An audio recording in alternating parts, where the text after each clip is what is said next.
সূরা বলেন? তিনটে সূরা, সূরা তাওবা, সূরা ফাত, সূরা সফ। তিনটে সূরার তিনটে আয়াত। আচ্ছা, আমরা যখন কোনো গুরুত্বপূর্ণ কথা বলি কয়বার বলি? কয়বার বলি বলেন? তিনবার বলি না? আচ্ছা, বিয়ের সাথে আমরা যারা করেছি কবুল করলাম, কবুল করলাম, কবুল করলাম বলি না বলি না? কারণ এটা সবচেয়ে গুরুত্বপূর্ণ জিনিস, ঠিক কিনা? আল্লাহ সুবহানাহু ওয়া তাআলা এত গুরুত্বপূর্ণ যে এটা তিনবার বলেছেন, লিইউযহিরাহু আলা দ্বীনি কুল্লি, যে সমস্ত মতবাদের উপরে, জীবন আদর্শের উপরে ইসলামকে বিজয় করার জন্য বিশ্ব নবী সাল্লাল্লাহু আলাইহি ওয়াসাল্লামকে পাঠানো হয়েছে। কিভাবে উনি এটা প্রতিষ্ঠিত করবেন সেইটা আবার 4টে কর্মসূচি। কয়টা? কথা বলেন কয়টা? এটাও আল্লাহ সুবহানাহু ওয়া তাআলা কুরআনুল কারীমে 3টি সূরায় 4 বার বলেছে। 3টি সূরায় কয়বার বলেছে?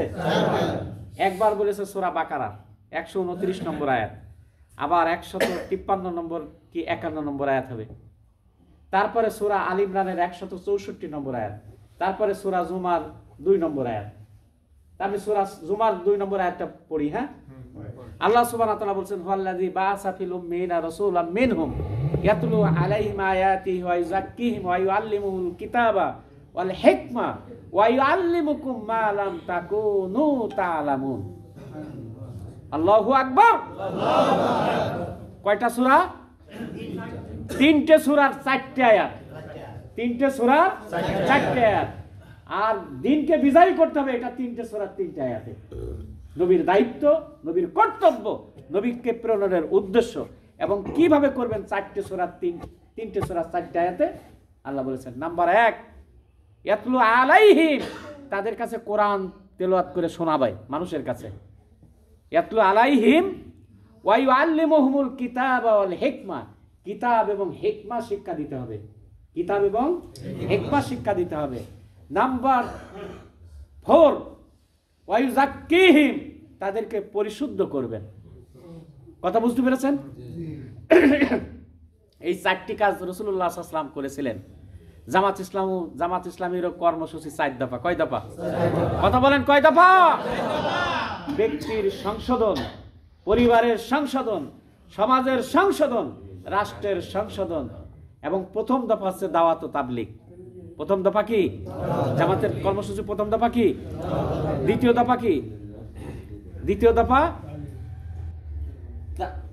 তানজিম তারবিয়া। তানজিম তারবিয়া, শিক্ষা প্রশিক্ষণ আছে না নেই? তারপরে ইসলাহে মুআশারা, সমাজ সংস্কার, তারপরে ইসলাহে হুকুমা। প্রিয় ভাইরা, 2018 সালে এই যে ফ্যাসিস্ট হাসিনা ঘড়ির কাঁটা 1 ঘন্টায় গিয়ে নিল না? নিল। কারুর ঘড়ি কি পিছিয়ে ছিল না এগিয়েই ছিল? অফিসে 9টার 10টার অফিস আগে ছিল। যদি কেউ 10টায় যেত, রিয়েল টাইমে যেত 10টায়, অফিস পেত? শুরু হয়েছে কয়টায়? 9টায়। ওর এক ঘোষণায় সারা বাংলাদেশের ঘড়ি 1 ঘন্টায় এগিয়ে গিয়েছিল। তার মানে ওই জায়গায় এমন ঘোষণা হবে সারা বাংলাদেশের প্রত্যেকটি মানুষ স্বেচ্ছায় অনিচ্ছায় ইসলাম মেনে চলতে বাধ্য হবে। বিশ্বনবী সাল্লাল্লাহু আলাইহি ওয়াসাল্লাম এরকম রাষ্ট্র কায়েম করেছিল না করেনি? বিশ্বনবী সাল্লাল্লাহু আলাইহি ওয়াসাল্লাম কি শুধু মুসল্লি ছিল? শুধু রোজাদার ছিল? শুধু হজকারী ছিল? শুধু যাকাত দানকারী ছিল? বিশ্বনবী সাল্লাল্লাহু আলাইহি ওয়াসাল্লাম একাধারে এগুলোর পাশাপাশি উনি ছিলেন রাষ্ট্রপতি, উনি ছিলেন বিচারক, উনি ছিলেন সেনা কমান্ডার। ঠিক? তাহলে এইগুলা বাদ দিয়ে যারা এইগুলা করছে তারা কি ঠিক করছে না বেঠিক করছে? নিঃসন্দেহে বেঠিক করছে। জামাত ইসলামী এই কাজটি করছে যে তোমার দায়িত্ব শুধু নামাজ, রোজা, হজ, যাকাত নাই। তোমার দায়িত্ব রাষ্ট্র সংশোধন করা, সমাজ সংশোধন করা, পরিবার সংশোধন করা এবং এমন একটি সমাজ নির্মাণে তুমি ঐক্যবদ্ধ ভূমিকা রাখবে যেই সমাজের সকল মানুষ নিরঙ্কুশভাবে আল্লাহর গোলাম হিসেবে জীবনযাপন করতে পারবে। প্রিয় ভাইরা, আমার ভাষা আমি প্রায় বলে থাকি, আমি হুজুরও সুদ খাই। এটা মনে হচ্ছে যে হুজুর কি কথা বললেন, নামাজ যাই একটু পড়তাম আপনার পিছনে আত্ম পড়া যাবে না, আপনি না পড়লেও আমি সুদ খাই। কিভাবে সুদ খাই? আমি চাকরি করি, আমার ব্যাংকের অ্যাকাউন্ট হচ্ছে রূপালী ব্যাংকে। 1000 টাকা ওই অ্যাকাউন্টে রাখা লাগে না লাগে না? ওতে টাকা বাড়ে না বাড়ে না? এখন এত হিসাব করে কি চলা সম্ভব? তার মানে সুদ আমি, আপনিও খান। বিদ্যুৎ বিল যদি একদিন দিতে দেরি হয় সুদ দেওয়া লাগে না লাগে না? ট্যাক্স দেওয়া যদি দেরি হয়, খাজনা দেওয়া যদি দেরি হয়, সুদ দেওয়া লাগে না লাগে না? তাহলে এমন ব্যবস্থা করতে হবে রাষ্ট্রীয়ভাবে সুদ থাকবে না, তাহলে কেউ সুদ খাবে না। সুদ খাওয়া কি সগীরা গুনাহ? না কবিরা গুনাহ? কেরকম কবিরা গুনাহ? কেরকম কবিরা গুনাহ? সবচেয়ে বড় গুনাহ হচ্ছে আল্লাহ এবং তার রাসূলের সাথে যুদ্ধ করা। আর ছোট গুনাহ ভাই বলে ফেলেছেন।